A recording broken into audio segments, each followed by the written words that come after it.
Yo, what's up guys, back to my channel, this is Osman Kitrana. Di video kali ini, aku kedatangan tamu yang super keren banget. Dia akan menceritakan kisah hidupnya selama berada di Jepang. Dan tekanan hidup membuat dia menjadi mental breakdown. Tapi akhirnya dia berjuang untuk mempertahankan imannya kepada Yesus Kristus Tuhan kita. Siapa orangnya? Jessica! Yeay. Silakan memperkenalkan diri dulu dong. Halo semuanya, nama saya Jessica. Minasan hajimemashite. Watashi wa Jessica to moshimasu. Yoroshiku onegai itashimasu. Sebentar lagi saya akan memberikan kesaksian mengenai perjalanan hidup saya. Semoga perjalanan hidup saya ini dapat menjadi berkat bagi teman-teman dan juga supaya teman-teman dapat tahu bahwa penyertaan Tuhan itu selalu sepanjang masa. Terima kasih. Sip. Oke, Jessica, boleh diceritakan kisah hidupnya gimana? Kamu tuh anak Indonesia kan?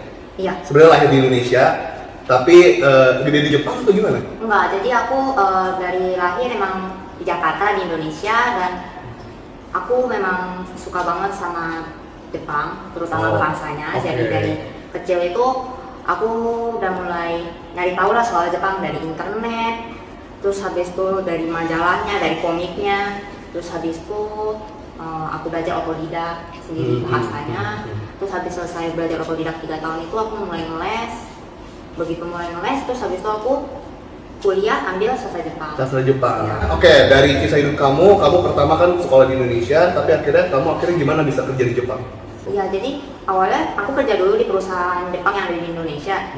Nah, cuma karena perusahaannya pengelolaan dan manajemennya kurang bagus, jadinya pada akhirnya perusahaannya cuma berdiri setahun, habis itu bangkrut. Oh iya? Iya. Cuma setahun doang? Cuma setahun, habis itu bangkrut. Gimana? Itu pengalaman kerja pertama aku juga kan setelah lulus kuliah, jadi kayak agak shock juga sih. Zong gitu? Iya, kayak harus banget gitu kerja setahun bangkrut itu perusahaan. Ini perusahaan apa? Perusahaan bergerak di bidang apa? Perusahaannya bergerak di bidang makanan, jadi kayak mereka itu buka restoran gitu. Itu terkenalnya dulu salah satu restoran termahal di Jakarta, ada di daerah Cikini. Oke. Satu karena ceknya dari Jepang, terus yang dua emang kaiseki ryori itu, jadi emang makanannya tuh terkenalnya mahal sih. Di Jepang kalau kaiseki ryori itu memang juga mahal. Untuk ukuran di Jakarta semahal itu sih memang gimana ya, agak susah sih sebenarnya. Aku juga jujur, aku udah berkali-kali bilang ke orang Jepangnya kalau semahal ini bakal susah gitu untuk mendapatkan omset. Ya, karena tiap bulan itu selalu minus gitu kan, udah tiap bulan minus. Terus habis itu karyawan waktu itu lebih dari 15. Aku udah yang kayak pusing gitu kan. Maksudnya aku di situ sebagai penerjemah, tapi aku disuruh kerjain yang lain. Aku jadi ya kayak kerja serabutan sih, ngerjain wawancara waitress iya, ngitungin gaji iya, terus habis itu belanja kayak bahan-bahan yang harus ada di restoran itu juga aku yang belanja. Jadi kamu punya job desk tuh apa? Maksudnya detail di dalam kantor di perusahaan ini apa gitu? Kok banyak banget semuanya kamu yang ngurus gitu? Aku juga bingung, maksudnya pas awal-awal aku ngelamar kerja itu kan aku pakai agent kan. Aku pakai agent, perantara agent gitu. Terus agennya juga cuma bilangnya aku sebagai penerjemah. Oke. Jadi ya udah dong, otak aku penerjemah dari chef. Iya, penerjemah dari bos sama chef Jepang ke staff Indonesia. Iya. Jadi ya udah dong, aku mikir aku cuma butuh nerjemahin gitu. Jadi, ternyata masuk. Ya pas masuk ternyata semuanya aku gitu. Jadi ngitung gaji juga aku. Hah? Kok ngitung gaji kan orang finance biasanya? Ya kan, aku bingung. Aku lulusan sastra, aku nggak bisa finance kan. Gila, aku matematikanya jelek banget gitu pas sekolah kan. Jadi kayak ngitung gaji iya, bayar-bayaran supplier iya. Terus habis itu kayak belanja piring gitu segala macam itu juga aku yang belanja. Karena aku udah bingung, ini aku kerjanya apa? Jadi purchasing iya, perantara bahasa iya, penerjemah, terus dari itu accounting, finance, admin iya, HRD juga, karena wawancarain ini ya. Jadi sama di dapur juga. Iya, di dapur juga. Jadi kalau misalnya ada tamu datang, terus habis itu kan waitress yang ngambil menunya kan, cara orderannya, terus habis itu orderannya dibawa ke dapur. Nah di dapur itu aku yang nyampein ke koki. Iya, karena kamu ya bisa bahasa Jepang, jadi dikasih tahu misalnya mau lebih asin, lebih pedas apa contohnya itu ya. Iya, terus habis itu kayak nanti begitu makanannya keluar itu piring-piringnya juga aku yang ngaturin, jangan sampai salah posisinya. Karena kan makanannya tradisional dan memang satu set ya, jadi nggak boleh ada salah dan urutannya nggak boleh sampai salah. Oke, kita masuk ke menu utamanya nih ya. Kenapa kamu bisa sampai ngerasa depresi waktu bekerja dan segala macem? tekanan apa yang kamu rasakan saat waktu kamu bekerja di perusahaan asing ini? Kalau pas aku kerja di perusahaan yang Jepang yang di Indonesia itu aku tertekanan karena mereka satu internalnya emang berantakan. Udah internalnya berantakan, terus habis itu staffnya juga nggak begitu bisa diatur sih sebenarnya di Jepang. Aku juga sebenarnya nggak tahu posisi aku di situ apa. Aku nggak tahu posisi aku di situ apa, jadi mereka juga nggak akan ngikutin omongan aku sebenarnya. Karena aku di mata mereka itu aku penerjemah sekaligus mata-mata orang Jepang. Mata-mata? Ya, aku dibilang Japanese spy gitu kan. Aku yang kadang bilang kayak Japanese spy dari mana gitu loh. Maksudnya kalau mereka ada apa-apa ini selalu aku belain gitu. Oke, staff-staffnya orang Indonesia asli. Staff-staffnya orang Indonesia asli. Makanya that's why kenapa kamu dibilang mata-mata, karena kamu perantaranya orang Jepang bosnya dengan orang Indonesia. Jadi dikiranya kamu, padahal sebenarnya itu tim audit juga nggak masalah ya, dibilang tim audit juga, karena kan memang perusahaan kadang-kadang butuh audit seperti itu. Ya, masalahnya di perusahaan itu waktu itu tim audit nggak ada. Jadi benar-benar staffnya itu cuma waitress, terus habis itu asisten chef, terus chefnya, sama aku, sama supir satu, udah selesai. Nah, padahal perusahaannya termasuk fancy gitu ya, Ya. makanannya. Terus tekanan apa aja yang kamu dapatkan di situ? Itu salah satunya kan karena aku ngerjain semuanya ya, aku ngerjain semuanya di saat itu bukan bidang aku. Itu aku benar-benar stres. Cuma aku berusaha ngerjain sebaik mungkin yang aku bisa. Cuma pada satu saat dimana manajemennya emang berbobrok banget, jadinya begitu bagian internalnya udah bener-bener nggak bisa diperbaikin lagi, itu kita harus tutup restoran selama 2 bulan. Kenapa? Karena kita nggak bisa bayar gaji, kita nggak bisa bayar supplier, kita nggak bisa bayar gaji karyawan nggak bisa. Jadi waiter itu semua nggak dibayar selama berapa bulan? Sekitar 3 bulanan itu kita nggak dibayar. Gila, 3 bulan ya, padahal perusahaan yang bagus ya kesannya ya, fancy banget gitu. Pas 3 bulan itu kita nggak dibayar itu, aku jujur stres ya, karena aku kan juga nggak dibayar gitu. Kamu juga nggak dibayar? Iya, aku juga nggak dibayar. Tapi aku masih harus tetap menerjemahkan jadi kayak perantara Jepang sama Indonesia gitu loh. Jadi aku berusaha ngontek si Jepangnya supaya yang Jepang mengeluarkan uang supaya aku bisa bayar gaji-gaji. Karena kamu yang mengeluarkan gaji. Iya, jadi kalau misalnya gitu. gajinya itu nggak keluar, kamu yang dikejar sama karyawan. Iya, pas 3 bulan itu tuh aku benar-benar dikejar-kejar terus sama para staff, itu benar-benar teror pakai telepon. Diteror pakai telepon, terus habis itu rumahku didatengin. Kok bisa rumah kamu didatengin? Nah, mereka tahu rumah kamu di mana? Sebenarnya itu jadi ada satu teman baik aku yang aku masukin ke perusahaan itu sebagai asisten chef. Iya. Dan ternyata dia menusuk aku dari belakang. Nah, jadi sebenarnya mau nolong teman, ayo ikut masuk ke dalam sebuah company ini bareng-bareng tuh, namanya teman baik gitu ya. Tapi ternyata di dalamnya dia malah jadi musuhin kamu. Ya, aku awalnya nggak tahu karena dia benar-benar kelihatannya tuh masih baik kan sama aku kan, sampai ada satu staff yang kebetulan anaknya baik, masih muda, masih umur 17 tahun. Itu dia bilang ke aku, Cici jangan terlalu percaya sama teman Cici, katanya gitu kan. Aku bilang, kenapa? Aku bilang gitu kan, Cici nggak tahu aja, aku ngeliat dia di grup waitress itu ngejelek-jelekin Cici. Di dalam grup WhatsApp? Grup lain, jadi mereka tuh bikin satu grup yang lain selain grup WhatsApp yang official itu untuk ngomongin, untuk gibah ya, untuk ngomongin orang. Pokoknya di situ katanya dia bilang katanya itu teman Cici tuh benar-benar ngomongin Cici tuh parah. Dan aku sih berharapnya Cici jangan terlalu percaya sama dia, karena aku tahu Cici orang baik. Jadi jangan sampai Cici salah percaya sama orang. Oke, untung ada satu orang ini yang menyampaikan, jadi kamu bisa tahu siapa yang musuh, siapa yang enggak di dalam perusahaan itu. Cuma karena kejadian itu kan aku diteror, malah aku bukan diteror telepon sama staff doang gitu loh, jadi aku diteror telepon sama supplier, terus habis itu diteleponin sama Telkom, padahal aku nggak ngerti gitu, bukan aku yang keluarin uang gitu, aku nggak ngelola gitu loh, tapi mereka tuh yang ngejar aku terus, sampai aku tuh saking stresnya tuh aku matiin handphone. Dijadiin kambing hitam berarti? Iya, aku dijadiin kambing. Oke, kamu matiin handphone? Aku matiin handphone karena semua telepon kamu gitu. Dan orang Jepangnya, bos Jepang gimana? Bos Jepangnya pulang ke Jepang, enak banget.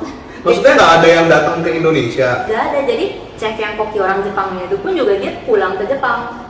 Si koki kokinya kan asli dari Jepang. Iya. Nah, dianya balik ke kabur ke Jepang. Karena nggak bisa menanggapi semua itu gitu, karena perusahaan ini udah kolaps gitu ya. Karena aku minta dia keluarin dana, aku kan dia nggak megang dana. Iya. Jadinya tuh maksud aku gini, kok uangnya bisa nggak turun ke kamu, kenapa?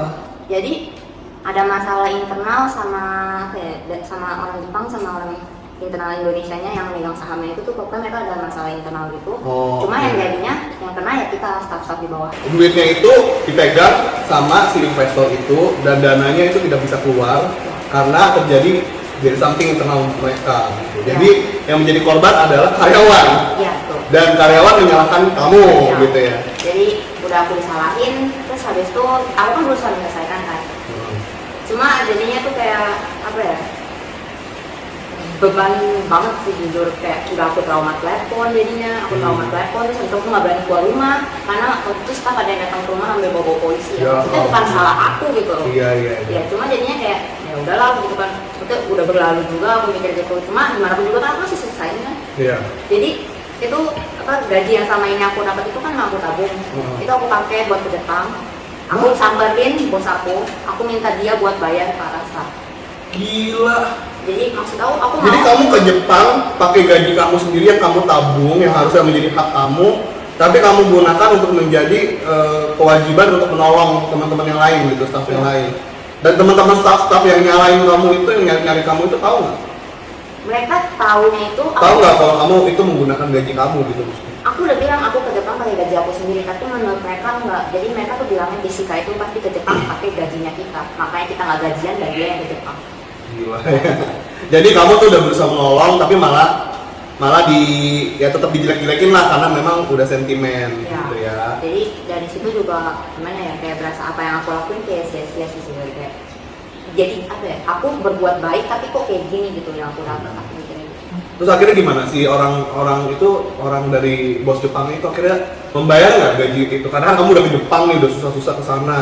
Akhirnya sih dia bayar, dia transfer tuh waktu itu uangnya, terus habis itu begitu dibayar langsung kan udah diberesin semua, terus habis itu beberapa staff banyak dipecat karena apa ya, pada saat restoran ditutup itu mereka bukan yang membantu tapi malah ngambilin barang yang ada di dalam restoran. Si staffnya ini. Iya, jadi laptop hilang. Waduh, karena mereka berpikir hak gue nih nggak dikasih, jadi mereka mengambil barang-barang perusahaan gitu ya. Laptop hilang, wine hilang, banyak yang hilang, jadi kayak banyak yang dipecat. Terus habis itu ya kita berusaha tetap buat buka selama 3 bulanan gitu, walaupun pada akhirnya tetap bangkrut ya. Akhirnya bangkrut juga, iya. Dan pada saat masa-masa mau bangkrut itu tuh kita sering dapat telepon iseng. Hampir tiap hari tuh banyak telepon masuk. Itu bisa dalam sehari tuh lebih dari 50 kali itu telepon masuk. 50 kali? Iya. Ya, maksudnya itu telepon ke siapa? Telepon ke restoran. Restoran? Iya. Dan itu kan pasti aku yang angkat kan. Iya. Jadi tuh, Tujuannya tuh kerjaan kamu. nah, aku awalnya sih mikirnya masih positif ya, mungkin orang salah sambung gitu Iya. kan. Tapi ternyata pas aku angkat gak lama kemudian tuh diteriakin mati aja lu ya kayak gitu. Iya. Jadi kayak Jadi pas udah tahu itu suara kamu langsung di Iya. gituin. Ya. Terus habis itu aku, jujur itu aku saking stresnya sampai aku cabut kayak itu kabel telepon. Nggak boleh sih harus, cuma gimana ya, stres gitu kan. Iya, iya. Cuma pada akhirnya ya emang nggak bisa berlanjut kan, kita juga nggak ada pemasukan, akhirnya udah bangkrut. Pas bangkrut kan otomatis kita pada kehilangan pekerjaan kan.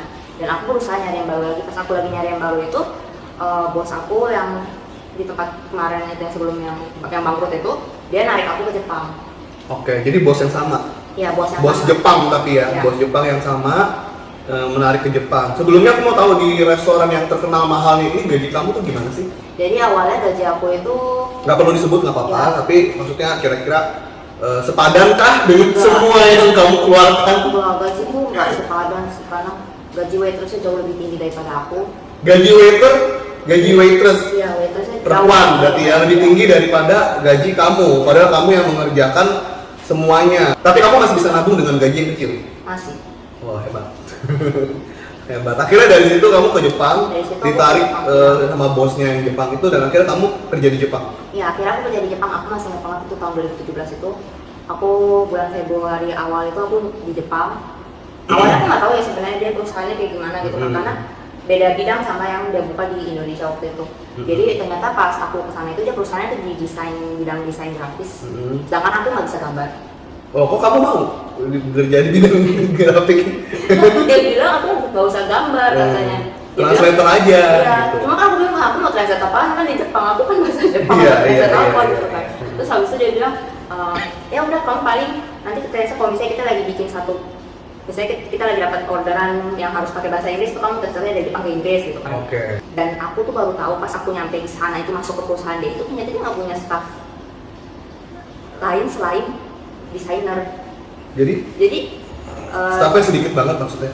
Enggak, jadi semua staffnya itu tuh staff buat gambar doang, nggak ada staff yang kayak bagian accounting, nggak ada. Kenapa kamu ditarik lagi? Karena kamu ngurusin semua dulu. Ya. Nah, sebelum lebih lanjut aku mau nanya, kenapa kamu mau sama bos yang sama? Karena kan kamu tahu nih kondisinya bos yang dulu bermasalah sama keuangan dan internalnya mereka. Kok mau lagi di hire sama bos yang sama ke Jepang pula? Kalau di Indonesia kan di sini bisa ngerawat, tapi ke Jepang pula lagi gitu kan, lebih serem lagi nggak sih di Jepang gitu? Kan aku emang cita-citanya buat pengen banget kerja di Ke Jepang. Jepang, iya. Terus habis itu waktu yang aku kerja di perusahaan Jepang di Indonesia itu, bos Jepangnya kan ada 2. Iya. Yang satu emang nggak gitu bagus, nggak gitu baik. Yang satu ini, yang waktu itu aku ke Jepang itu buat nyelesain buat minta transfer uang itu, Iya. yang ngambil aku ini. Oh, dia jadi lebih baik. Dia lebih baik, dia maksudnya dia Waktu mau itu akhirnya, mendengarkan. waktu itu akhirnya ditransfer uang Iya. akhirnya dia bereskan. Iya, akhirnya Si dia bos semua baik ini yang iya. membereskan uang masalah staff-staff. Oke. Terus? Aku kira kan ya pas dia bilang, Jessica kamu mau nggak kerja sama saya aja gitu kan, saya lihat kamu kerja di Indonesia bagus gitu kan, Iya. gimana kok kamu kerja di tempat aku, cuma bedanya emang perusahaannya beda bidang gitu kan, Oke. cuma bisa diatur kata dia gitu. Laki perempuan? Laki ya. Terus? Terus habis itu udah dong aku ke Jepang dong. Maksudnya aku ke Jepang kan dengan apa ya, dengan tabungan seadanya gitu kan. Dengan impian dan Ya. harapan. Kayak apa ya, masih berbayang-bayang gitu ya, cerah-cerah gitu Iya. ya, bagus-bagus. Aduh, gue tinggal di Jepang Iya, nih kayak, gitu. wah masa depanku indah gitu. Ya, amin. Pas nyampe sana itu kayak kok begini gitu kan. Oke. Kayak awal-awal aku pas awal-awal aku masuk kerja disuruh kerjanya itu aku disuruh cari sendiri tempat tinggal. Loh, benar kamu kerja kan berarti di-invite, Iya. di-hire sama orang Jepang ini, bos Jepang ini. Tapi kamu nggak dikasih tiket untuk ke Jepangnya atau gimana? Tiketnya pergi sendiri? Tiket bayar sendiri. Tiket bayar sendiri juga? Tiket Oh, bayar oke. sendiri, terus pas nyampe sana pun aku mesti tinggalnya tuh sementara kayak di guest house gitu kan karena nggak ada rumah. Dan itu harus keluarin kocek sendiri juga? Iya, sendiri Oke. juga. Kayak sedangkan waktu itu aku tuh nggak apa ya, cuma bawa aku tuh tukar yen tuh kalau nggak salah cuma sekitar 7. Pokoknya aku cuma bawa yen tuh sekitar 70.000. Kalau dirupiahin berapa? Kalau dirupiahin sekitar 8 jutaan lah. Aku 8 juta ke Jepang, kamu Iya. berani? Gimana ya? Aku aja liburan nggak berani lu bawa 8 juta ke Jepang. Lu berani? Nggak. Gila. Kalau berani Nggak mungkin. Kayak- Lu fake banget sih Budi. Fake banget sih. Berasa banget. Sultan. Cuma apa ya, aku mikirnya kan karena aku mikirnya kayak ya aku kan percaya aja dong Iya. sama dia kan, jadi aku pikir semua sudah diurus, ternyata begitu nyampe sana aku harus urus semua sendiri gitu. Oke. Jadi pas awal-awal aku disuruh cari rumah, aku ke tempat agent properti dong. Aku ke agent properti itu, terus habis itu mereka tuh susah buat meminjamkan apartemen gitu buat orang asing, apalagi kalau misalnya nggak ada Izin kerja, penjaminnya. iya. Penjaminnya. Waktu itu bos aku nggak mau menjamin aku, jadi aku bilang kan bos yang menjamin gitu. Iya. Padahal dia invite kamu ya? Iya. Terus habis itu akhirnya dia minta adiknya buat yang menjamin aku. Cuma kan aku bilang adiknya nggak kenal aku juga, kenapa dia Iya. adiknya yang menjamin aku gitu kan? Belum tentu itu beneran adanya. Iya kan? Sebenarnya sih harusnya sih emang alamat kantor dulu ya. Iya. Karena kan kamu kerja di situ dulu. Ya aku sih kurang paham ya di Jepang tuh bagaimana. Mungkin teman-teman yang paham kerja di Jepang mungkin boleh komen di bawah gimana sih kalau misalnya pertama-tama kita mau bekerja di Jepang harus apa dulu, dan kebetulan ini kondisinya adalah Jessica ini yang di-invite sama bos yang di Jepang. Haruskah semua rumahnya di tempat tinggal dijaminkan dan semuanya disediakan dulu atau enggak? Boleh komen di bawah. Terus Nah, terus habis itu akhirnya kan udah tuh begitu semua pakai alamat kantor itu akhirnya udah tuh bisa tuh. Nah pas awal-awal aku kerja itu kan jaraknya tuh jauh, aku tinggalnya di daerah Saitama, sedangkan kantor aku tuh di daerah Shibuya. Shibuya itu berapa jam dari Saitama? Kereta tuh sekitar 1,5 jam. Kereta pun 1,5 jam. Gila. Itu belum lagi kalau misalnya aku nyasar ya, aku kan buta arah ya. Iya, awal-awal kan Iya. semuanya kan kanji tuh. Pas aku pertama kali masuk kantor itu tuh aku nyasar. Oke. Aku nyasar, aku Telat? salah. Iya, aku salah keluar stasiun, aku telat sampai 2 jam. Maksudnya aku bener-bener gak tau aku mesti Karena gimana gitu. di Jepang kita tahu strict nggak boleh banget telat kan. Cuma Ini telat juga izin. aku bener-bener gak tau salah keluar pintu gitu kan, salah naik kereta juga, jadi udah ya udahlah gitu kan. Cuma mereka masih maklum gitu awal-awal, ya udah kamu baru pertama kali gitu. Jadi udah. Cuma pas aku datang ke kantor itu, aku nggak dikasih kerjaan, mereka suruh aku mengamati. bukan membersihkan tembok. Hah? Langsung gitu. Tembok kantor. Membersihkan tembok kantor. Kenapa tembok kantor bersih? Nah itu. Coba ada nggak yang pernah pertama kali kerja itu bersihin tembok kantor? Kalau lucu WC mungkin iya. Gila sih ya. Enggak sih, itu juga nggak pernah. Emang temboknya kenapa? Karena aku nggak ada kerjaan kali. Itu temboknya nggak kenapa-napa gitu loh. Cuma ya aku juga bingung, maksudnya kayak aku baru pertama datang, kamu bersihin aja tuh temboknya juga. Kenapa harus dibersihin? Nggak apa-apa, biar kelihatan lebih terang aja, kelihatan lebih cerah, biar warnanya lebih bagus katanya gitu kan. Apa itu sindiran ya? Aku juga bingung, cuma aku kan masih polos Iya. gimana gitu ya, jadi kan oh ya udah gitu kan. Iya, iya. Jadi ya udah tuh aku bawa sikat sama bawa yang buat bersih buat ngelap-ngelap kaca gitu kan. Cuma itu juga itu aneh banget sih. itu bener-bener dari tembok paling ujung sampai ujung ke sana lagi itu aku gosok. Aku bilang sih itu kayaknya punishment sih ya mungkin ya. Mungkin kayak karena telat 2 jam terus mereka ya gitu ya. Terus? Oke. Itu aku bilang sih itu di pelonco ya. Gue zaman dulu ngomongnya di pelonco. Kalau zaman sekarang ngomongnya apa sih? Ospek. Ospek. Iya, Di ospek. ospek. Kayak maklum gue udah zaman bahala, udah tua banget lagi. Cuma Terus? habis aku bersihin tembok itu ya udah besokannya emang dikasih kerjaan lain kan, kerjaan lain. Cuma apa ya, aku dikasih kerjaan yang aku juga belum ngerti gitu kan, karena kan sistem Indonesia sama Jepang kan beda kan. Komputernya aja tulisannya juga beda gitu. Beda. Terus pas aku di sana itu tuh kayak aku kan nggak bisa gambar, aku udah bilang dari awal aku nggak bisa gambar. Tapi habis itu aku dijadiin asistennya salah satu Desainer.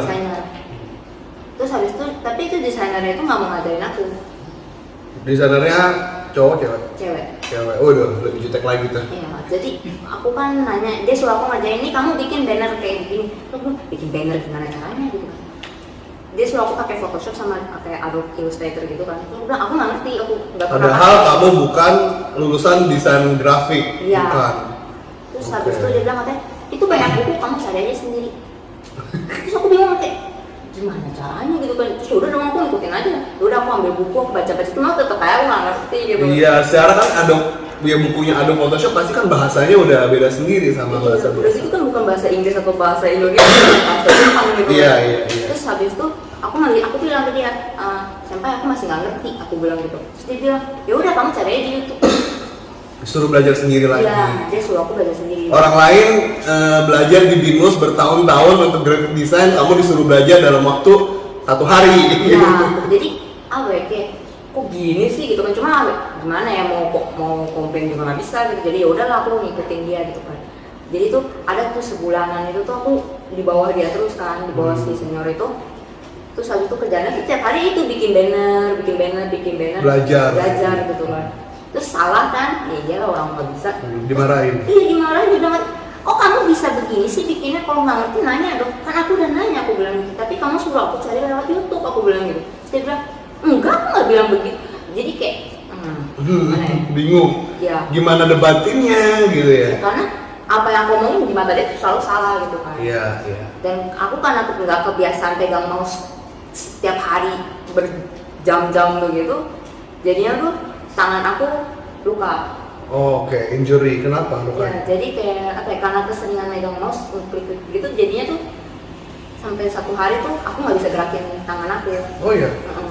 Dan Jadi- begitu tiap kali digerakin dikit tuh langsung sakitnya tuh yang kayak apa ya, kayak nyelokit gitu loh. Oke. Itu kena sarafnya, kena uratnya. Iya. Terus aku Terus? ke dokter, terus habis itu Ke dokter sendiri lagi. Iya. Nggak dibayarin kantor. Kantor nggak bayarin. Enggak, soalnya Padahal kan kan mereka mikirnya itu salah aku sendiri. Oke. Terus akhirnya ke dokter harus. Aku ke dokter, akhirnya pas ke dokter itu kan diperban kan, Diperban. sampai dipakein kayu gitu. Terus jangan sampai terlalu banyak gerak gitu. Iya, iya, iya. Terus habis itu aku datang-datangan kantor udah dengan keadaan tangan diperban dong. Iya. Itu pun aku masih disuruh belanja ke tempat yang jauh. Oke, terus Ke tempat yang jauh, terus habis itu dia bilang gak usah naik kereta, deket kok kata dia gitu, paling cuma 30 menitan lah gitu. Tuh kan 30 buat menit mereka jalan balik. buat mereka 30 menit itu dekat karena kemana-mana jalan kaki. Makanya dia Iya. suruh aku beli kanvas gede banget kanvasnya, itu maksudnya kanvasnya setinggi aku gitu kan. Setinggi orang. Iya. Oke. Dan dengan keadaan tangan aku luka begitu. Jadi Iya. itu aku bawa udah yang begini gitu loh bawanya, udah nggak kayak mau begini. Karena ininya sakit kalau Iya. misalnya kena ini gitu. Dan mereka masih ya udah nggak peduli gitu. Iya nggak peduli. Tangan lu doang yang sakit, kaki lu yang lain nggak masalah gitu kan. Iya, jadi kayak apa ya? Itu cuma hal kecil jatuhnya kayak gitu Oke. sih dengan mereka. Dan aku tiap hari tuh selalu datang paling pagi. Maksudnya kita emang ada jadwal shift kayak piket gitu kan, Iya. yang bersih-bersih. Tapi mereka nggak pernah datang sesuai dengan jamnya. Oke. Jadi di saat aku udah selesaiin semua, mereka baru datang. Oke, jadi sengaja dong ya. Iya. Sengaja membuat kamu tuh lebih ya kamu yang bekerja piket terusan gitu, terus tiap hari gitu ya. Terus habis itu sampai satu hari, pokoknya di sekitar bulan, aku kan Februari tuh mulai kerja di situ. Terus habis itu bulan Maret itu ada satu orang, dia part time di perusahaan tempat aku kerja itu, cuman dia orangnya depresi. Dia depresi. Dia depresi. Cowok cewek? Cowok. Oke. Dia depresi. Terus habis itu jadi bos aku itu tuh tiap kali yang orang depresi ini ngomong ke si bos aku tuh selalu iya aja. Iya-iyain sama dia. Terus sampai pada akhirnya tuh satu hari tiba-tiba bos aku manggil aku kan. Bos aku manggil aku kerjanya dia bilang, Jessica kamu kerja di bawah dia ya gitu kan. Aku aku jadi kerjanya tuh dipindahin di bawahnya si orang depresi ini. Loh, padahal dia orang baru. Iya, padahal dia orang baru dan dia part time. Oke. Nah, terus habis itu aku tahu lah ini orang depresi gitu kan. Jadi aku gak gitu. Kamu tahu dari gelagatnya gimana dia depresi atau apa? Dia bilang sendiri kalau dia tuh depresi. Oke. Jadi aku kan jadinya kalau ngomong sama dia juga mesti hati-hati dong, karena Iya. aku takut kan. Nah sampai satu hari tuh tiba-tiba dia manggil aku ke ruang rapat, dia manggil aku ke ruang rapat, terus habis itu dia kasih aku buku tebel segini, dia bilang katanya, nih coba kamu bikin website. Terus aku bingung kan, bikin website, aku set IT aja bukan, aku mikir gitu kan. Iya. Terus habis itu dia bilang, Gila sih. Orang-orang graphic design belum tentu loh bisa bikin website. iya, jadi suruh aku bikin website, terus aku bilang, aku nggak bisa gitu kan, aku nggak ngerti, aku bilang gitu. Terus habis itu dia bilang, ya makanya ini, gue kasih lu bukunya supaya lu bisa, kata gitu. Terus ya udah dong, aku baca dong. Bus, saya nggak ngerti bahasa apa gitu kan. Terus habis itu dia pas dia lagi nyuruh aku bikin website itu kan aku nguap ya. Maksudnya aku bosen secara Iya, aku bosen. karena bukan bidang kamu. Iya, terus aku udah nguap gitu, terus dia bilang, kamu kenapa nguap terus? Kata dia gitu kan, terus aku bilang, nggak kenapa-napa. Terus dia bilang, kamu depresi ya? Dia bilang gitu, terus aku kayak, enggak. Terus dia bilang, kamu pasti depresi, orang depresi itu suka nguap, kata dia gitu kan. Terus aku yang kayak, enggak, aku bilang, aku enggak gitu kan. Ayo kita ke rumah sakit sekarang, aku langsung dibawa ke rumah sakit, disuruh CT scan otak. Jadi disuruh CT scan otak, jadi udah Gara-gara kamu nguap berkali-kali jadi Iya. dibilang depresi, akhirnya disuruh ke rumah sakit, Iya. di CT scan, iya, periksa otak. aku di CT scan otak, terus habis itu hasilnya ya nggak kenapa, emang nggak Terus yang kenapa. bayar siapa rumah sakitnya? Awalnya dia, terus habis itu dia minta diimbers ke kantor, Ah, gila. terus apa ya? Untungnya nggak di ke kamu ya. Iya. Punya kamu, ini urusan kamu, untungnya nggak Kalau berubah. aku nggak mau kalau dia narik aku gitu kan. Terus udah dia tarik aku, dia bilang aku depresi, dia CT scan atau terus kan dokter nanya kamu ada gejala apa aja gitu kan. Terus aku bilang gak ada gejala apa-apa, orang kenapa-napa gitu. Terus dia bilang ini orang depresi ini dengan gampangnya dia yang jawabin semua pertanyaan dokternya. Jadi pas dokternya bilang kamu ada gejala apa ya? Dia yang jawab ini dia depresi. Katanya gitu, dia depresi, dia mau bunuh diri, kayak gitu. Gue kayak, Kok bisa begitu? kapan aku bilang begitu, aku bilang Apalagi dia kan pakai bahasa Jepang kan. Iya. Walaupun kamu juga bisa pasti bahasa Jepang, tapi kan mesti mencerna 1-2 detik. Sedangkan kalau dia bisa ngobrol dalam Iya. waktu cepat gitu. Iya makanya pas dia bilang Terus kamu nggak bilang enggak dong, enggak gitu. enggak, aku pikir dia ngomong-ngomong sama dokter, aku cuma kayak enggak, maksudnya kayak begitu doang, nggak tahu juga mau gimana gitu kan. Terus habis itu Gue jadi lu gue jambak tuh. terus habis itu dokternya kayak oh ya udah nah kita kasih obat aja ya gitu kan. Jadi aku kayak dikasih obat yang aku nggak tahu itu obat buat apa ya, secara kan aku nggak sakit apa gitu. Terus habis itu aku yang kayak ya udahlah gitu kan, aku bawa aja pulang obatnya. Terus pas nyampe ke kantor ditanyain dong sama senior yang lain kan, kamu habis dari mana gitu kan, dari rumah sakit, aku bilang gitu. Jadinya bad image dari kamu. Iya, terus habis itu dia bilang, kenapa kamu ke rumah sakit, emang kamu sakit? Enggak, aku ditarik sama dia, aku bilang gitu kan. Terus habis itu tiba-tiba yang si depresi ini bilang, Dia mau bunuh diri gitu. enggak. Dia bilang katanya, ini anak depresi jadi dia harus istirahat di rumah, kasih dia istirahat 2 minggu di rumah. Dia bilang gitu, terus aku kayak, gila 2 minggu gajiku gimana? Aku mikir gitu. Oh, karena kalau nggak masuk nggak dapat gaji. Enggak, Oh, kan kalau misalnya di Jakarta kan lu nggak masuk tetap lagi jalan. Jadi mendingan gue 2 minggu di rumah. Makanya tiba-tiba dia ngomongin gitu kan senior aku juga bingung kan. Ah emang kenapa gitu kan. Terus habis itu akhirnya udah tuh nanya ke bos kan. Terus si bos bilang udah nggak apa-apa kasih si Jessica libur aja 2 minggu kita tetap bayar katanya gitu. Yang penting si yang depresi ini senang gitu kan jatuhnya. Ya udah dong. Pas aku lagi libur 2 minggu itu nggak tahu ya itu diapain sama bos aku si depresi itu. Si depresi ini tuh totonya pas aku masuk itu dia dipecat tuh. Iya jadi semenjak si dia yang depresi ini dipecat dari kantor itu, dia berusaha bikin aku keluar juga dari perusahaan. Oh, oke. Jadi ada satu hari di kayak lagi libur gitu kan aku pergi tuh ke aku main ke daerah dekat rumah. Tiba-tiba tuh lagi di kereta gitu, kan aku udah turun kereta, pas keluar kereta ada dia. Ada si anak depresi ini. Dia buntutin kamu atau gimana? Itu aku juga bingung, maksud aku awalnya mikirnya mungkin kebetulan gitu kan. Iya. Terus tiba-tiba begitu dia lihat aku, dia langsung narik aku kan, dia narik aku terus dia bilang, ayo jalan buruan, gue nggak mau sampai kelihatan orang lain soalnya gue terkenal kata dia gitu. Terus aku yang kayak gila ini orang emang depresi aku mikir gitu kan. Terus habis itu masuk ke restoran gitu pun dia kayak sambil tutupin mukanya gitu kayak kesannya orang terkenal bukan gitu kan. Terus habis itu Dia sindrom selebriti sendiri. iya, Selebriti sindrom sendiri. jadi kayak kesannya dia yang dia tuh kayak super ganteng gimana gitu kan padahal enggak gitu biasa aja kan. Nah habis itu ya udah dong aku kan aja tarik dia mau nggak mau aku ngikut kan aku ngikut terus habis itu dia bilang kamu keluar deh dari perusahaan kata dia gitu. Aku bilang kenapa itu perusahaan nggak bagus kata dia gitu lu mending kerja aja sama gua kata dia gitu. Aku bilang siapa yang gaji gua aku bilang gitu kan gua nanti yang gaji lu emang lu sekarang siapa yang gaji gak ada. Terus aku bilang gak mau aku bilang gitu kan karena visa aku kan yang jamin kan perusahaan kan. Terus habis itu dia bilang nanti gue yang jamin visa lo. Terus aku bilang nggak mau aku udah tahu lo orang depresi begini mana bisa sih gitu kan. Terus habis itu ya udah dong habis dia aku bilang nggak mau gitu terus dia bilang dia nanya ke aku kunci rumah kamu ada di mana. Terus aku bilang kunci rumah ya ada di aku lah aku bilang gitu kan kamu yakin nggak dipegang sama bos kunci rumah kamu gitu kan. Aku bilang, enggak lah ngapain dipegang sama bos emang kamu bukan cewek simpenannya kan aku yang kayak Kok bisa begitu? Gila ya, pola pikirnya tuh. tetap kayak Waktu-waktu buk ya ya? kunci cadangan juga ada di aku, kunci rumah di aku, Iya. orang bisa tiba-tiba di pos gitu kan, terus aku dibilang cewek simpenan. Iya. Terus habis itu aku udah mikir aku gila ini orang gila gitu. Iya. Akhirnya tuh aku habis selesai ketemu dia itu, aku telepon bos, aku bilang bos ini aku dikuntit sama yang ini gitu kan, aku bilang aku dikuntit sama si depresi aku bilang gitu. Terus habis itu dia bilang oh iya kita lapor polisi aja gitu kan, jadi besokannya pas masuk kantor itu kita lapor polisi sebagai kasus stalker. Oke. Nah, pas- Ada ya bisa masuk polisi kayak gitu dengan kasus Bisa. kamu dikuntit atau di stalking orang ya? bisa, cuma sistemnya itu begitu kita lapor itu kan kita difoto tuh, Iya. difoto terus nama dicatat tuh, jadi kalau misalnya kita telepon ke kepolisian tinggal sebut nama aja tuh mereka udah tahu Kasusnya ini apa? kasus ini Iya. stalker gitu kan. Ya udah dong, udah dicatat gitu. Terus kita nanya kan, maksudnya ini jadinya gimana gitu kan, maksudnya kalau misalnya ntar si stalkernya datang lagi gimana gitu kan. Terus habis itu polisinya bilang kalau belum ada apa-apa kita belum bisa bergerak sih. Iya. Gitu kan. Terus habis itu aku mikir kan, jadi aku harus kenapa dulu baru mereka bergerak gitu kan. Aku jadi mikir gitu kan, kan aku jadi serem ya kayak udah di negara orang, dikuntit gitu Cewek kan. pula sendirian. Makanya jadi aku yang kayak serem kan. Akhirnya tuh jadi semenjak saat itu tuh tiap kali pulang kantor ada satu yang nemenin. Staf kantor. Iya, Oke. nemenin sampai ke kereta doang. Oke. Cuma pas di keretanya itu, jadi tuh si orang yang depresi ini tuh punya bau parfumnya tuh khas banget kan. Oke. Dan hidung aku kan tajam ya. Iya.